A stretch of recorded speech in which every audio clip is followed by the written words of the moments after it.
I'm just going to do a portion of my Galactic Origins presentation in which I'm doing a 3.5 hour presentation on Saturday, February 26th. And I'm just adding another dynamic to today. And my dynamic is going to be pretty much just showing you the Milky Way galaxy, showing how our galaxy looks and the different dynamics of what is occurring here. So let's just get right into this. I'm not sure how long this will take, but I'll try to keep it within 20 minutes here. Jumping right into the middle of my presentation, and well, not the middle, more like 10 slides in. When I've been really interested in, ancient civilizations, as a lot of you know, because you're coming straight from Portal to Ascension, and connecting the ancient civilization awareness to the understanding of the evolution of consciousness, what these ancient people knew, what the cycles of time were, and how that affects us right now. And within that, I did a presentation that's on Portal to Ascension. It's on our YouTube, called Creation Stories of Ancient Civilizations. And I'm doing that as well in a few months, a larger version of that presentation on Portal to Ascension. You guys will get the email for that. And when I was doing this research, I realized that there were two distinct types of stories, right? Two types of stories that we find in creation stories of ancient civilizations, of origin myths, right? Where we all came from. And the two stories that I split into these categories myself are prehistory stories, right? Meaning before Earth was created, and Earth history stories, which seem to be some sort of drama that took place on Earth when we were created. But some of these Earth history stories could also maybe be off-planet stories that happened with extraterrestrial races before we even, came to Earth. So when I was looking through this, I actually went through over 300 origin stories for my creation story presentation. And I saw that the before Earth stories really spoke about time and space, right? Metaphors to symbolize time and space, or nothingness, or the void. And then we have the stories of Earth's human origins, such as the Sumerian story, Greek's ancient story, Egyptian origin stories, and more. And then, of course, if you have like the Greek one, where you have Zeus and all that, that could be argued to be actually an extraterrestrial story that is beyond the experience on Earth. And here's an example of the prehistory stories. Well, in science, right, mainstream science, we have this. These are my own. I created these myself right here based on my research on what they're saying, just to kind of summarize it. Mainstream science, we have cosmological models maintain that 13.8 billion years ago, the entire mass of the universe was compressed into a gravitational singularity, the so-called cosmic egg, from which it expands to its current state following the Big Bang. So you probably heard of this one. This is the Big Bang story, right? Interesting to note, they actually use the term cosmic egg that comes from ancient scriptures, that same term. And then in metaphysics, spirituality, ancient stories, we have the cosmic egg represents potentiality. It is the pre-creation held within the chaos, waiting to become the cosmos. This duality then sets up a conflict found throughout world mythology, the duality of chaos and order, good and evil, light and dark, love and hate, right? So these are, in essence, the same exact story, but one is coming from, like, let's just say the linear side, and one is coming from the secular or the void side. Whereas the metaphysical creation story, prehistory story, is metaphoric, right? The cosmic egg represents potential, whereas the scientific one is the cosmic egg is an infinite singularity containing all matter. It bursts and creates everything. But what does that mean metaphysically? Well, it means infinite potential. Infinite potential was in that one singularity. That singularity bursts into infinite possibilities, creating the duality that we currently exist in. And when you look at galactic origin stories, right, whether it's the Prism of Lyra, whether it's information that Flo shared today, or we're talking about just the origins of humanity in Sirius, or however it's connected, how we even got to this planet, we normally see that there's a combination of prehistory stories, right, time and space, beings coming from the void, the Elohim coming from the void, inhabiting Lyra or whatever, and then we have an Earth history component. So a galactic origin story, to me, is a combination of the two of them. So we have humanity's journey from inception, creation, to this current linear experience on Earth. This introduces the concept of a paradox of there being an origin when time is only a construct of our position in space relative to the sun. So here we have the universal paradox, right? So linear time is only our relation from our position to our sun, and time in the grand scheme of the void truly doesn't exist. As soon as we start stepping out into cyclic time, fluid time, no time, we get to a reality where all time is simultaneously happening. So when we talking about galactic origins, we are in essence speaking of a paradox. It's talking about an origin when in reality, that whole concept of origin doesn't really exist in the grand scheme of creation. This takes us to the universal paradox, which is my most favorite thing to talk about. And the whole concept is that we exist within a paradox, and the human mind finds it difficult to understand the paradox. And partly of how I realize that we aren't as advanced as we might think we are is the fact that the human mind really gets confused about paradoxical situations. They shouldn't exist. When we're able to accept it, not understand, we don't have to understand the paradox, but fully accept that we live within a paradox, that is a stepping stone towards our enlightenment. And we have the universe. Here are some paradoxes. The universe is infinite, but also finite, right? So the universe is infinitely expanding, but our human minds realize that outside something, there must be something else. And now we're theorizing that outside our universe is a multiverse, and maybe there's something outside that. But then how can the universe be infinitely expanding if it's already infinite, if outside of it, there are other universes? Paradox. Time doesn't exist, but obviously exists. I remember what I did yesterday. Well, sometimes I remember what I did yesterday. And there's a future that I'm planning towards. Time exists for me, but it also doesn't exist. It's a paradox. We are solid beings, yet we're also vibrating frequency that have no form or shape, right? I can see everything in front of me as solidity, but we have now been able to prove that on the subatomic level, we used to think the atom was the smallest thing. Now we're realizing there's subatomic particles that the atom is made out of. And those subatomic particles are vibrating, not just vibrating, but vibrating in and out of reality, a holographic projection of consciousness. It's been proven through quantum physics that we're not just vibrating, but actually phasing in and out when we look at ourselves on the subatomic level. So that's a paradoxical right there. The universe exists within the paradox. So before we get into more of the Milky Way dynamics here, I'm just going to break down the concept of dimensions a little bit and the mechanics of our galaxy. So what are dimensions? We hear that term quite often. We throw it around a lot. We talk about higher dimensions and all that. So here are two different takes on it, both the same take, but just through different lenses. We have the physics and mathematical perspective, and we have the spiritual and consciousness perspective. Physics and mathematics says a dimension of space is defined as the minimum number of coordinates needed to specify any point within it. Therefore, a line has a dimension of 1 because only one coordinate is needed to specify a point on it. Simple as that for when it comes to physics and math, right? It's only the beginning though. Spiritual and consciousness, a realm and or a frequency of experience that can be obtained through various forms of conscious awareness, soul contracts, karmic agreements, and more. I throw and more in there because for us to really know all the different ways to shift into different dimensions, I feel there is much more than we probably even realize. And if you heard any of Bashar back in the day, he would say that movement is an illusion. All we're doing is shifting into a parallel reality where we exist in that position already, right? So when I'm walking from one place to another, I'm just shifting from dimensional, from holographic projection to holographic projection in which I just happen to be in that reality, but the illusion of movement is what I see. So the world as we know it has what we say 3 dimensions of space, which is length, width, and depth. Okay, so this is dimensions. 3 dimensions, length, width, and depth. But there's 1 dimension of time. A lot of people have speculated what the 4th dimension is. From my extensive research, I would say it is time. And time dimension connects us to the astral realm. Some people say that the 4th dimension is the astral realm.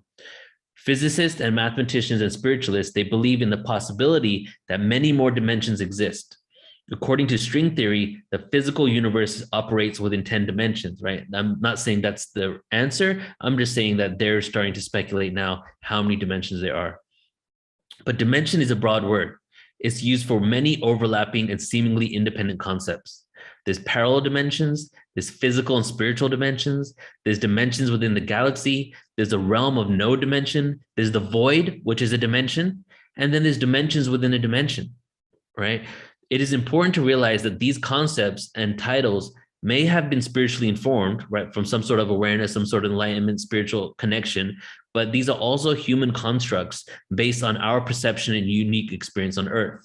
We've lived in this realm, call it the Kali Yuga, call it the Dark Ages, call it a time of forgetfulness, right, of this dense frequency, in which we live literally in the age. The theme of the Kali Yuga, there's multiple themes, but one of it is hierarchy and authority, where we give up our power to authority, where we believe in hierarchy. Within this reality, within this Yuga cycle of hierarchy, we've created ideas such as higher and lower vibration. We've created ideas such as higher dimensions and lower dimensions. So as we use these words, it's important to note that these are still human constructs on the way we're explaining it. Beings in other dimensions may not even explain it that way. Some beings, if not many beings, believe us in this dimension, which is so dense, to be the masters of this reality and to be gifted such a beautiful experience on Earth in order for us to have this free will like experience. And back to what Bashar says, Bashar said that they believe us to be the masters of limitation. And that's not said in a derogatory way, right? We are the master, we've mastered how to be limited after we've been so expanded. So let's talk about time travel and how it connects to dimensions.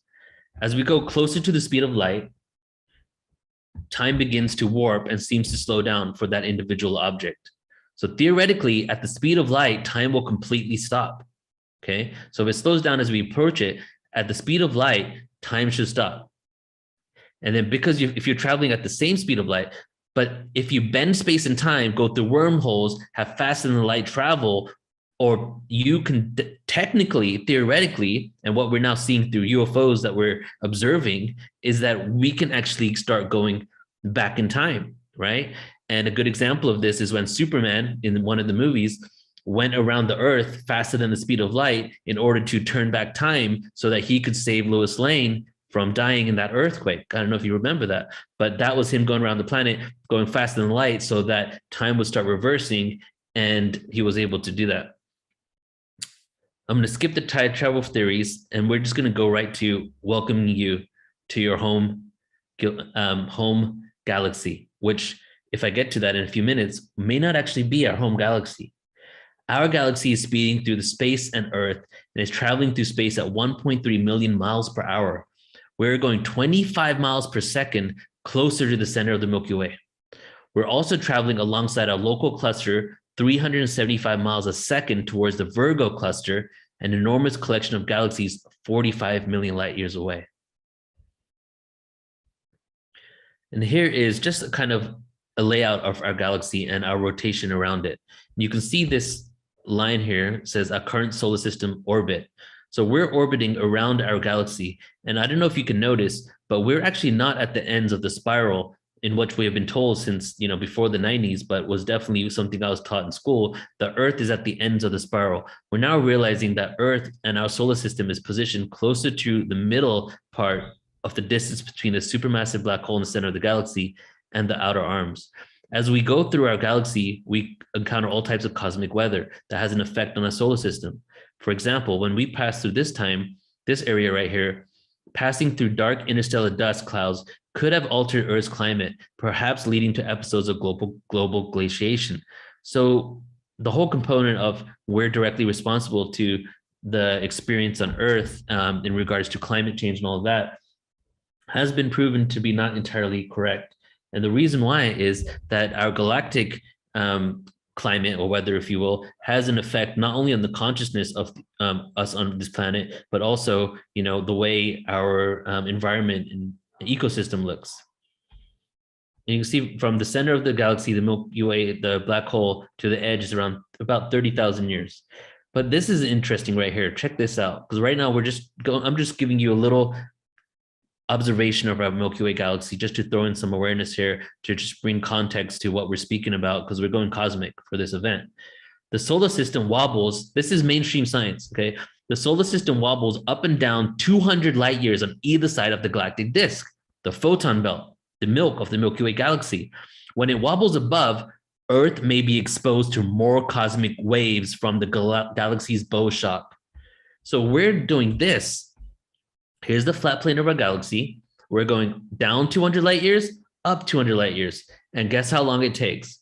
Around 25 to 26,000 years, right? The same distance as our solar system to the center of our galaxy, interestingly enough. The same as the cycles of time, the same as the Mayan calendar. So lots of synchronicities here. And as we go up, right, Age of Aquarius, going into this, all of a sudden there's a bow shock of cosmic waves that starts bombarding our solar system, creating an entirely different experience on Earth, right? And this is directly connected to the cycles of time, the evolution of consciousness, leaving the Kali Yuga, going into the Dwapara Yuga, the bronze, the silver, the golden age, and then back down again. And around 10,000 BC, right here, we have, Atlantis, right? And that was right when we started going through the photon belt in the last phase of Atlantis, basically collapsing, if you will. That's just as I'm saying it lightly. Many things happen there, and then going down and then going back up again. And we have actually proven that we're doing a fractal, a Fibonacci spiral up and down of our Milky Way photon belt. That's just another image of where we are. Let me just take a moment here before bring on Alan to present as well, to talk to you about your supermassive black hole in the center of your galaxy. It has the mass of 4 million suns. Sagittarius A is located at the center of the Milky Way galaxy, and it lies in the direction of the Sagittarius constellation near the border with Scorpius. It is the location of the supermassive black hole at the center of our galaxy. The black hole lies at a distance of 26,000 light years from Earth. Well, it's interesting because we can't actually see the black hole. All we can do is see light around it. So Sagittarius A has been what we've dubbed as the entrance to the supermassive black hole because we see light bending there. Last piece of information I'm going to leave you guys with. So we have actually been, so this is another galaxy, this dwarf galaxy that you see right here is called Sagittarius, not to be confused with the constellation Sagittarius A that's towards the center of our galaxy. There has been this dwarf galaxy called Sagittarius, and some of you might remember from school that we were told that the Andromeda galaxy in many million years from now is going to collide with our galaxy, and we're going to merge, create a supermassive galaxy. Well, something on that level is actually already occurring and has been occurring for millions, if not over 1 billion years. There is a galaxy, a dwarf galaxy called Sagittarius right here that has been integrating with our galaxy. And this is an artistic representation of it. But now the next slide is going to be a slide of the last, I think, 1 billion years of how this galaxy integrated with us. But what's interesting is a new theory suggests that Earth originated in this galaxy. And there's papers on it, research studies, you'd have to go deeper into it. But basically that Earth was a part of that solar system, was in that galaxy. And many years ago, right, we became a part of the Milky Way galaxy.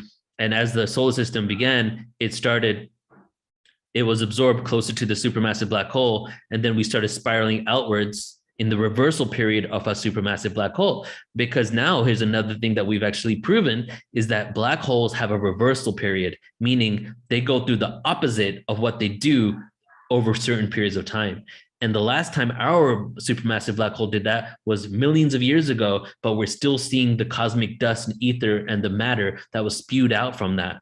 What is the opposite of a black hole? A white hole. Do all massive black holes or even black holes in general have a reversal period?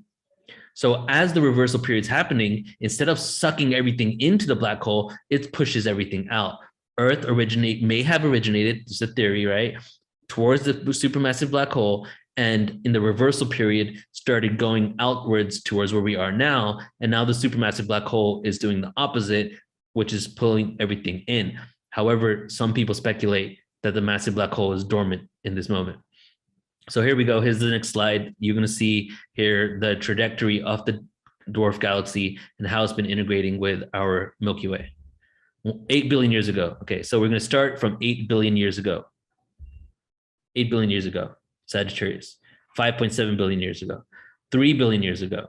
1.9 billion years ago. 1 billion years ago. Look at that infinite spiral. Current situation. One more time.